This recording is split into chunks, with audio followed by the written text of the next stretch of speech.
नमस्कार। Online classes में आपका फिर से स्वागत है। आज हम पढ़ेंगे कबीरदास की जो ग्रंथावली है उसमें से व्याख्या के लिए कुछ अंश निर्धारित है हमारी पाठ्य पुस्तक में। जो साखी है उनके अंग निर्धारित हैं इसके अंदर, जैसे सुमिरन को अंग, विरह को अंग, पर्चा को अंग, रस को अंग, लाभी को अंग, जरना को लंग, लय को अंग, निहकर्मी पतिव्रता को अंग। ठीक है, उसमें से हम सबसे पहले पढ़ेंगे सुमिरन को अंग।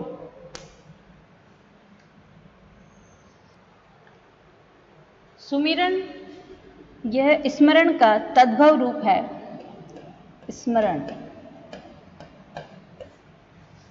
स्मरण का तद्भव रूप। स्मरण शक्ति का एक भेद है।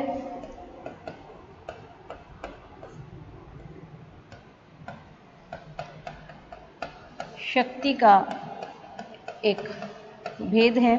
भक्ति के निविदा भेद जो है, भक्ति का रूप नैवेद्य भक्ति या निविदा भक्ति, उसके अंतर्गत इसका परिगण मिलता है। संत कबीरदास ने अपनी साखियों में प्रभु स्मरण को विशेष महत्व प्रदान किया है। सुमिरन को अंग प्रभु स्मरण को संपूर्ण रूप से समर्पित अंग है, जिससे स्मरण की महिमा का बखान और वर्णन किया गया है।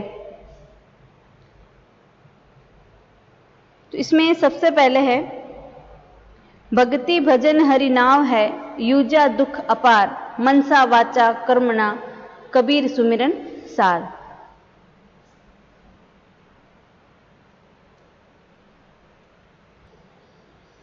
भक्ति भजन हरि नाव है, यूजा दुख अपार, मनसा वाचा कर्मणा, कबीर सुमिरन सार। तो इसमें मनसा,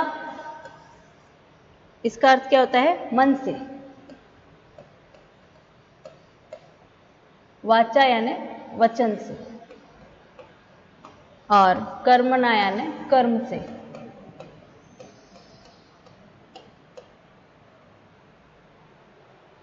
तीनों लोकों में या परमात्मा की भक्ति और उनके नाम का भजन करना या स्मरण करना ही सार तत्व है। इसके अलावा अन्य बातें अपार दुख हैं। मनसा वाचा कर्मणा, कबीर कहते हैं कि मन से, वचन से और कर्म से परमात्मा का स्मरण करना ही जीवन का सार तत्व है। फिर कबीर सुमिरन सार है, और सकल जंजाल, आदि अंति सब सोधिया, दूजा देखो काल। तो दूजा यानी दूसरा, और सोधिया यानी खोजा, ढूंढना।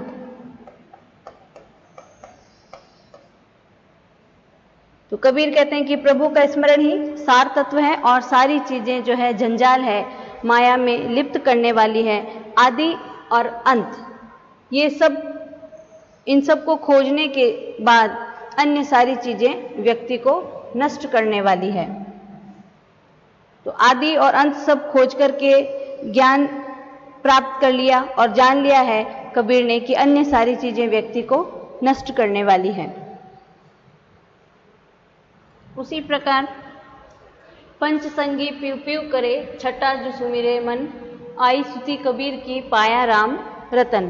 तो पंच यानी पांच जो ज्ञानेंद्रियां होती है, ज्ञानेंद्रियां कौन कौन सी? 5 सेंस ऑर्गन्स होते हैं ना, उनको ज्ञानेंद्रिय कहते हैं।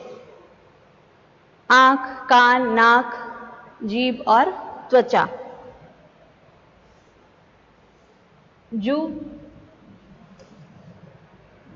यानी जो। सुति, सुति का अर्थ होता है स्मृति।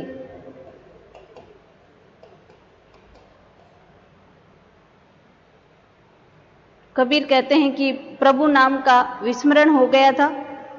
कबीर को प्रभु स्मृति आ गई, मतलब भगवान का नाम लेना भूल गए थे, और अब उनको भगवान का सुमिरन करने की याद आ जाती है। उसका परिणाम क्या हुआ? आंख, कान, नाक, जीभ और त्वचा आदि जो 5 ज्ञानेंद्रियां हैं, और छठी इंद्रिय कौन सी? मन, प्यू प्यू की रट करने लगी है। तो इस स्मरण से जो साधक शिष्य है उसको राम की प्राप्ति हो गई है।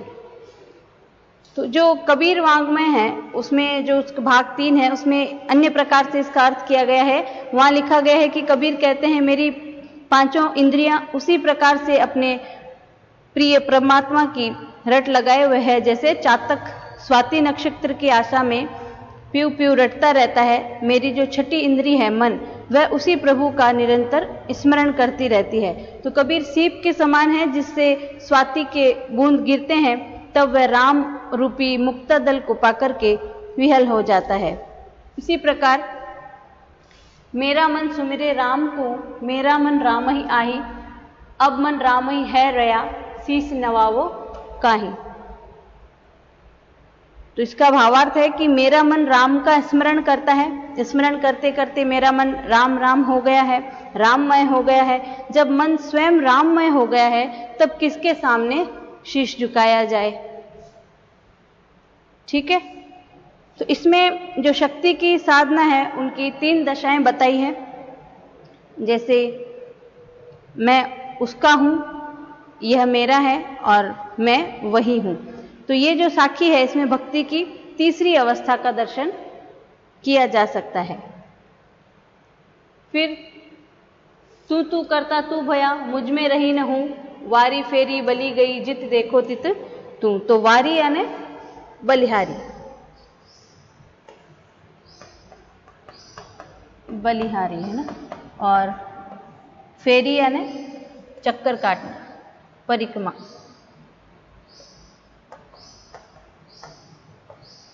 तो कबीरदास कहते हैं कि तू तू करते हुए मैं तू हो गया और मुझसे मेरापन यानी जो अहम भाव है वह खत्म हो गया है। मैंने तुझ पर अपने को न्यौछावर कर दिया और जिधर देखता हूं उधर तू ही दिखाई पड़ता है। या तू किसके लिए आया है? प्रभु के लिए। तो इसमें अहम का पूर्ण रूप से त्याग करना आवश्यक है, इसका वर्णन इस साखी में किया गया है। कबीर सूता क्या करे, उठी न रोवे दुख, जाका बसे गौर में, सो क्यों सोवे सुख। तो वासा यानी निवास करना।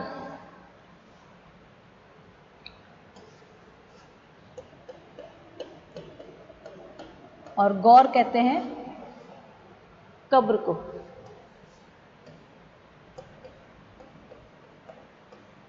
तो कबीर कहते हैं कि हे जीव, तू सोया हुआ क्या कर रहा है? उठ करके जाग करके अपने प्रभु के सामने अपने दुखों का निवेदन क्यों नहीं करता है? यह बात समझ में नहीं आती कि जिसका निवास कब्र में है वह सुखपूर्वक क्यों सोता है।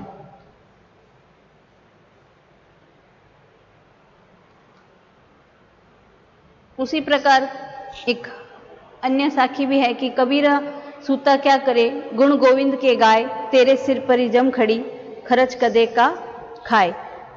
तो कबीर कहते हैं कि हे जीव, तू सोया हुआ क्या कर रहा है? जाग कर तू गोविंद के गुण गान कर, तेरे सिर पर यमराज खड़ा है, वह पता नहीं कब से जीवों को दैनिक भोजन के रूप में खा रहा है। उस यमराज से मुक्ति के लिए प्रभु का स्मरण करना आवश्यक है। उसी प्रकार एक और साखी है इससे जो मिलती जुलती है। कबीर सूता क्या करे, सूता होई अकाज, ब्रह्म का आशय खिसिया, सुनत काल की गाज। तो कबीरदास कहते हैं कि हे मनुष्य, तू सोया हुआ क्या कर रहा है? अज्ञान की निद्रा में सोते रहने से बड़ा नुकसान होता है। तो काल की गर्जना से ब्रह्मा का भी आसन हिलने लगता है।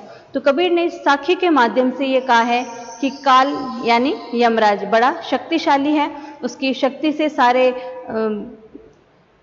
भयभीत है। यहाँ तक कि ब्रह्मांड का स्वामी ब्रह्मा भी उससे बच नहीं पाया। मामूली जीव की क्या हैसियत है, इसलिए उसका ग्रास बनने से पहले मनुष्य को राम नाम जप में लीन हो जाना चाहिए, जिससे कि उससे मुक्ति मिल जाए। इसी प्रकार राम प्यारा छाड़ी करी, करे आन का जाप, वैस्या केरा पूत जो, कहे कौन सु बाप। तो कबीर कहते हैं कि जो अपने प्रिय परमात्मा राम को छोड़ करके किसी अन्य देवी देवता का जप करता है वह वैश्या के पुत्र के समान है जो अपने पिता को नहीं जानता। उसी प्रकार एक साखी और है कि कबीर आपस राम कही औरों राम कहाई, जिहि मुखी राम न उचरे तिहि मुख फेरी कहाई। तो कबीरदास कहते हैं कि व्यक्ति को स्वयं राम का जप करना चाहिए और दूसरों से भी राम नाम जपने को प्रेरित करना चाहिए। जिस मुख से राम नाम का उच्चारण नहीं होता है उससे बार बार उच्चारण करवाना चाहिए।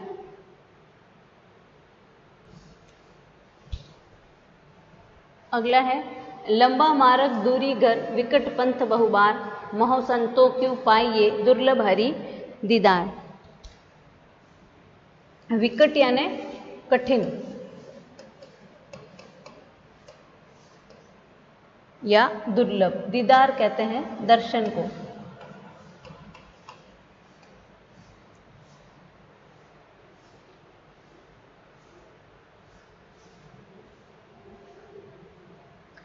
कबीर कहते हैं कि ईश्वर प्राप्ति का साधन या जो मार्ग है वो बहुत लंबा है, रास्ते बहुत कठिन है, रास्ते में मायावी डाकू हैं।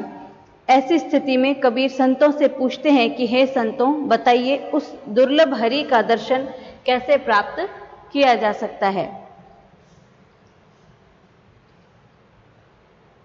इसी प्रकार कबीर चित्र चमकिया चहु दिस लागी लाई, हरि सुमिरन हाथ गड़ा बेगे लेहू बजाई। तो लाई यानी आग और बेगे यानी जल्दी से। तो कबीर कहते हैं कि चारों तरफ जो विषय वासना है उनकी आग लगी हुई है और उसके ताप से मन शुद्ध हो गया है। तेरे हाथ में हरि स्मरण का घड़ा है, उससे जल्दी से अपने अग्नि को या ताप को बुझा लो। तो कहने का तात्पर्य यह है कि प्रभु के स्मरण से जो सांसारिकता है उसकी सारी दाहकता समाप्त हो जाएगी।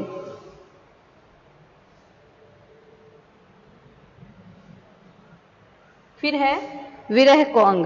तो विरह को अंग में उन साखियों को स्थान मिला है जिनमें विरह की तीव्र अनुभूति काव्य बन गई है। तो सामान्य रूप से जीव अपने आप को पूर्ण मानता है, लेकिन एक ऐसी स्थिति भी आती है जब वह अपने को अपूर्ण अनुभव करने लगता है।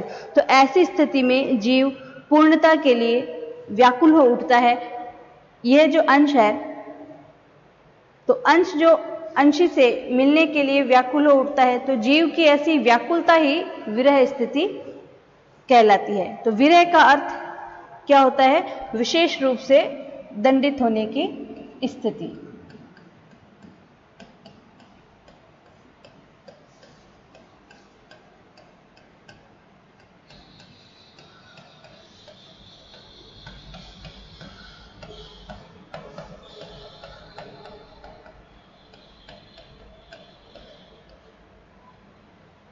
जब जीव के हृदय में ऐसी तड़प तीव्र होती है तो उसकी विरह अनुभूतियां काव्यात्मक बन जाती है।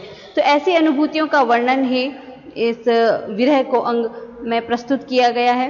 यहाँ जीव को विरहिणी नायिका माना गया है और आचार्य रामचंद्र शुक्ल के अनुसार कि कबीर आदि में यह अनुभूतियां सूफियों की देन है। तो हमारी मान्यता है कि कबीर और सूफियों की जो विरह वेदना है उसमें नैतिकता का प्रश्न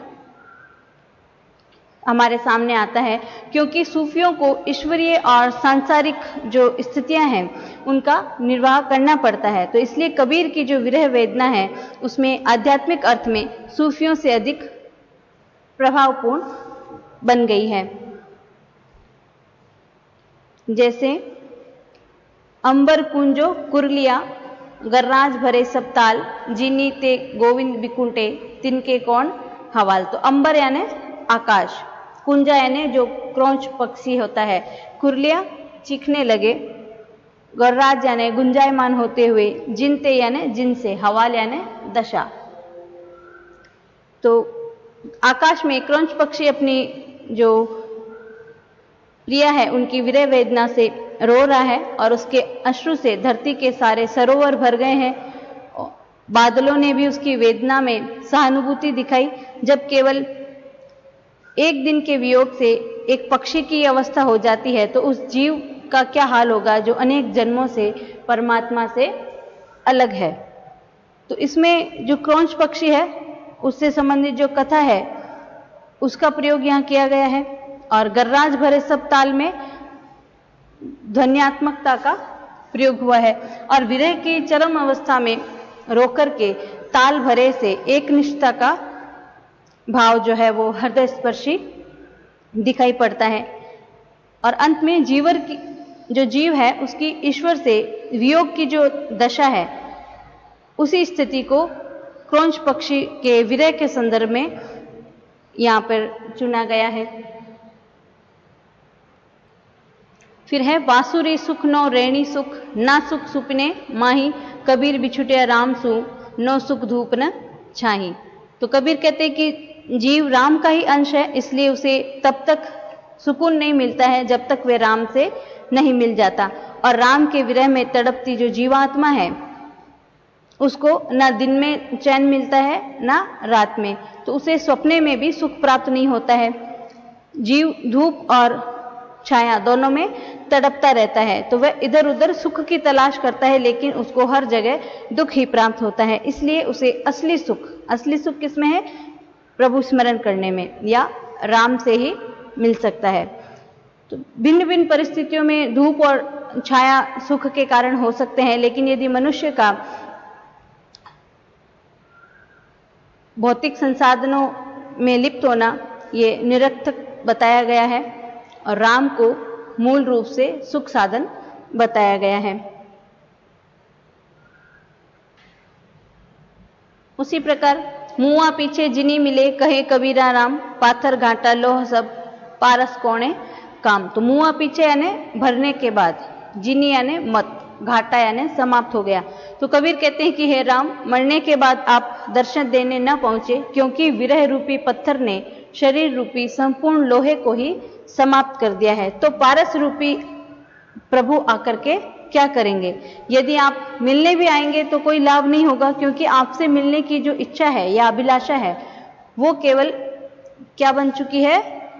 ढेर बन चुकी है। तो इसलिए हे प्रभु, इस जीवन में ही आप अपने दर्शन देने की कृपा कीजिए।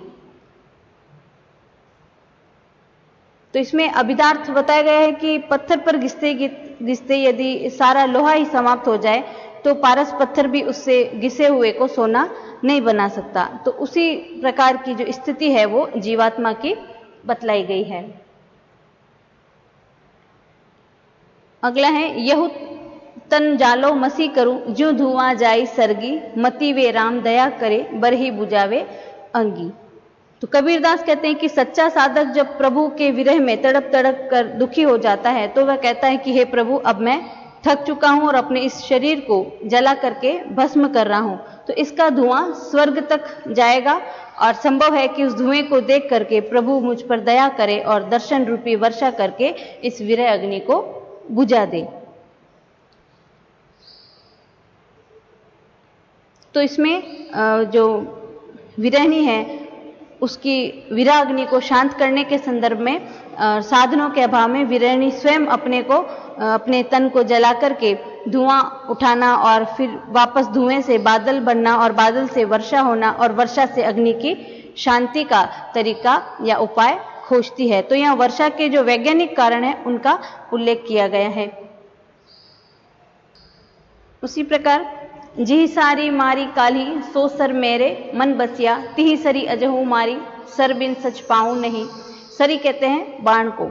तो साधक जो है वो कहता है कि अब विरह पीड़ा में भी उसे आनंद मिलने लगा है, इसलिए हे प्रभु, आपने कल जो प्रेम रूपी बाण चलाया था वह मेरे रोम रोम में बस चुका है। अब मेरे हृदय में उस प्रेम बाण बिना शांति नहीं मिल सकती, इसलिए आप इसी बाण को फिर से चलाइए ताकि मेरे अंदर विरह वेदना बनी रहे और उसके बिना मुझे सुख और चैन नहीं मिल सकता। तो इसमें विरहणी की विरह वेदना की अनुभूति में ही परमात्मा की याद लगातार बने रहने या प्रियतम की याद बने रहने के कारण सुख शांति को वो प्राप्त करती है।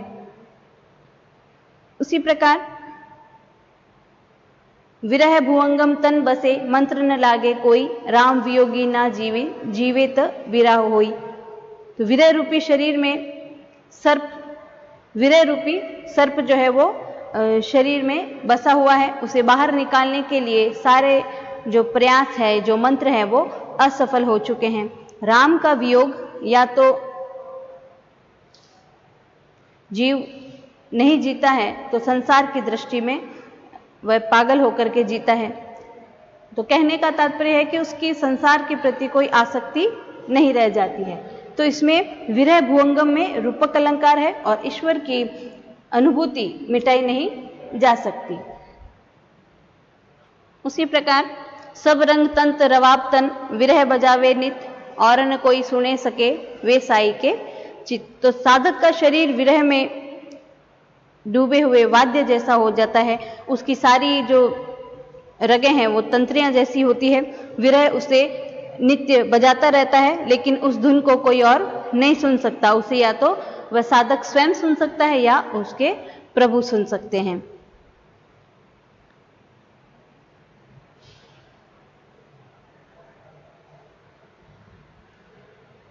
उसी प्रकार आंसड़ियां झाई पड़ी पंथ निहारी निहारी, जीबड़ियां छाला पड़िया राम पुकारी पुकारी। तो साईं कहते हैं अंधकार, जीबड़िया यानी जीव। तो हे प्रभु, तुम्हारी प्रतीक्षा करते करते आंखों में अंधेरा छा गया है, अर्थात जो दृष्टि है वो मंद पड़ने लगती है। तुम्हारा नाम पुकारते पुकारते जीभ पर छाले पड़ गए हैं, पर मुझे इस बात का दुख है कि तुम्हारे दर्शन अभी तक मुझे नहीं हुए हैं। आपके दर्शन जो है वो दुर्लभ हैं। तो विरह रूपी आत्मा की जो वेदना अवस्था है उसका वर्णन इसके अंतर्गत किया है। उसी प्रकार इस तन का दीवा करूं बाती मेल्यूं जीव, लोही सिंची तेल जूं कब मुख देखो पीव। तो कबीरदास कहते हैं कि अपने प्रिय राम का मुख देखने के लिए शरीर का दीपक और जीव को बाती बनाना वह चाहते हैं, उसमें रक्त रूपी तेल डालना चाहते हैं। ऐसे दीपक के प्रकाश से अज्ञान का जो अंधकार है वह दूर होगा और परमात्मा का दर्शन होंगे। तो इसमें भी विरह की एक निष्ठता में स्वयं को संपूर्ण रूप से समाप्त करके जो विरही है वो परमात्मा के दर्शन या प्रियतम के दर्शन की अभिलाषा रखता है।